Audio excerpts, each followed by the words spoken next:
Namaskar friends, welcome to Serial Sociology.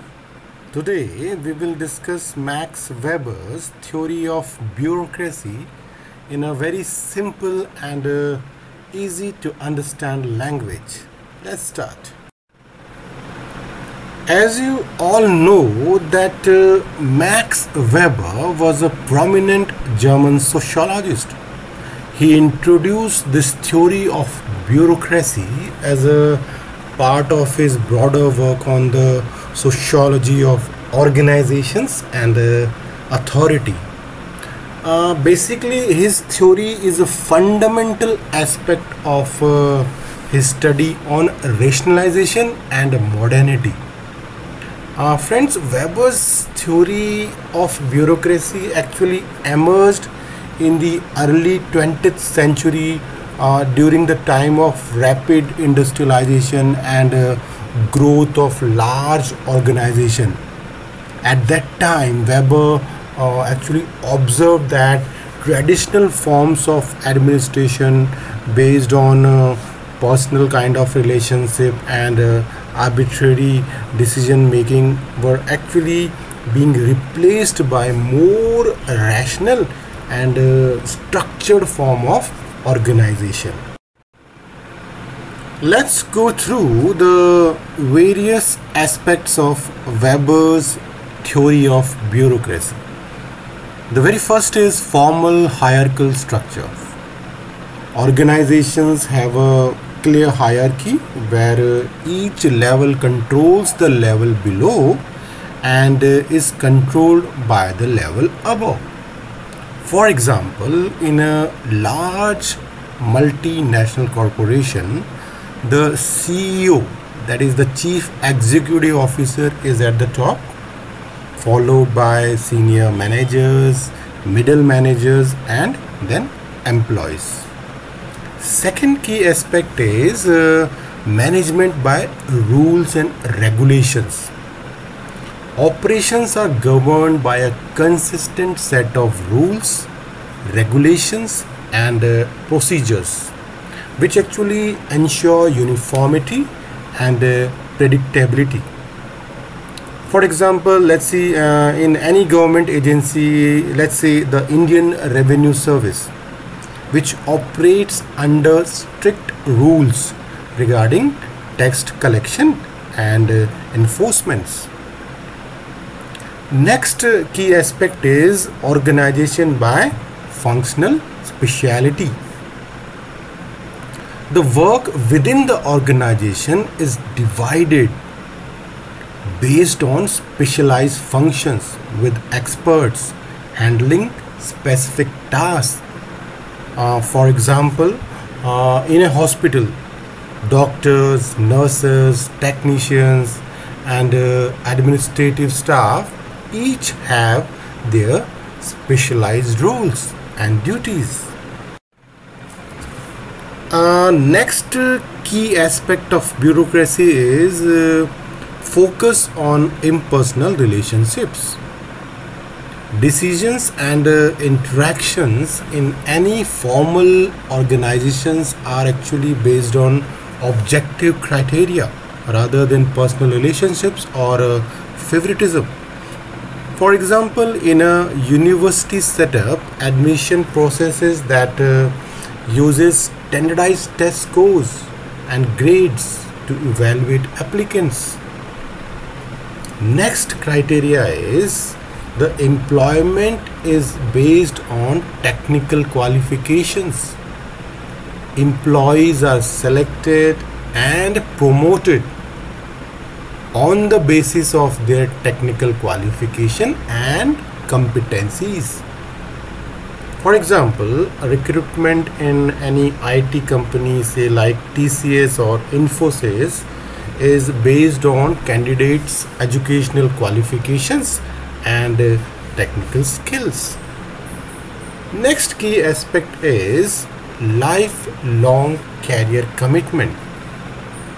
Employees are often expected to commit to long-term careers within the organization, which offers stability and job security. For example, civil servants in government positions often remain in their roles for decades, progressing through various ranks. And when they get retired, they get pension and other benefits.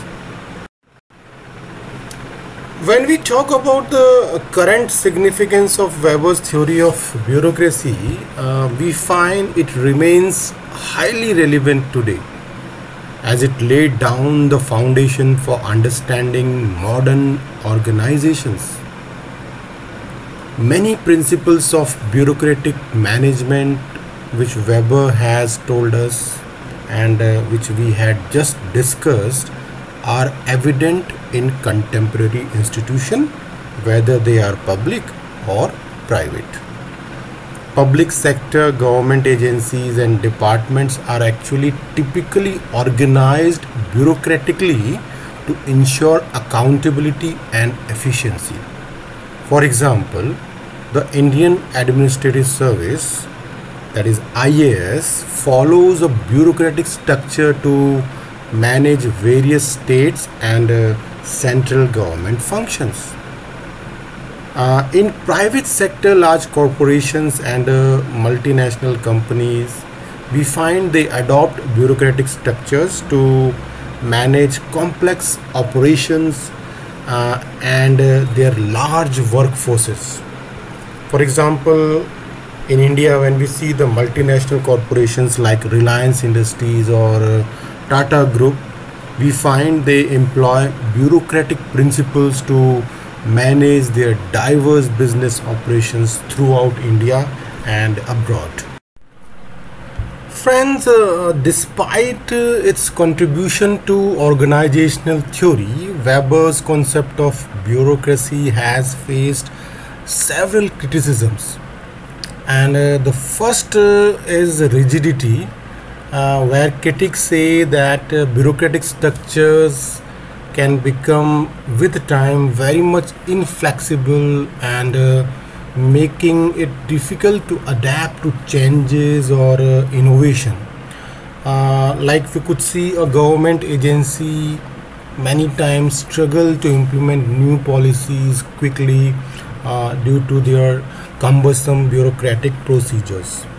Next is red tapeism, which means bureaucratic structures they rely excessively on rules and procedures, and that lead to inefficiencies and bureaucratic delays, like lengthy approval processes in government department that somewhere slow down decision making process and service deliveries. Next criticism which critic usually label on bureaucratic organization is impersonal nature. They say bureaucracy emphasize on impersonal relationship, and that could lead to lack of empathy and a kind of reduced employee morale. For example, employees in a large bureaucratic organization may feel undervalued or somewhere disconnected from their superiors. And the last criticism is inefficiency. Critics says in some cases the bureaucratic organization focus on procedures. They simply focus on procedures rather than outcome, and which results again in inefficient operations. For example, in many public sector organization, we easily could see employees are focusing on following procedures, methodologies and methods and policies rather than achieving results and outcomes. So before concluding my discussion, I would like to share some more real life examples of bureaucratic organizations with you. When we see government agency, we could easily find this the Indian Postal Services, which operates with a clear hierarchical structures, clear rules and a specialized role to manage postal services across our country. Another example is the private large corporations like Infosys, which is an IT service company. It employs a bureaucratic structure to manage its global operations, and that help it to ensure consistency and control. When we see healthcare sectors, we can easily see AIMS, which is All India Institute of Medical Sciences. It's a good example of bureaucratically structured organization where roles and functions are clearly defined. When it comes to education sector, we can find UGC, that is University Grant Commission in India, which again follows bureaucratic principles, rules, regulations, and procedures to regulate higher educational institutions in India.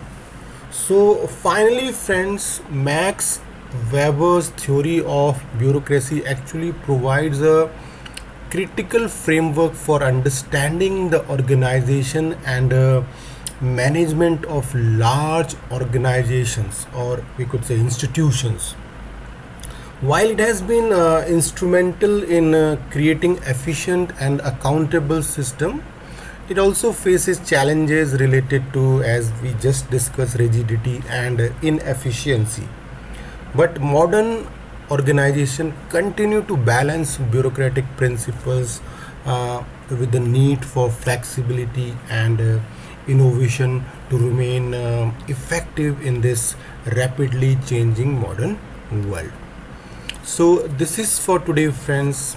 I hope the lecture has been helpful for you. Have a nice day. Thanks you.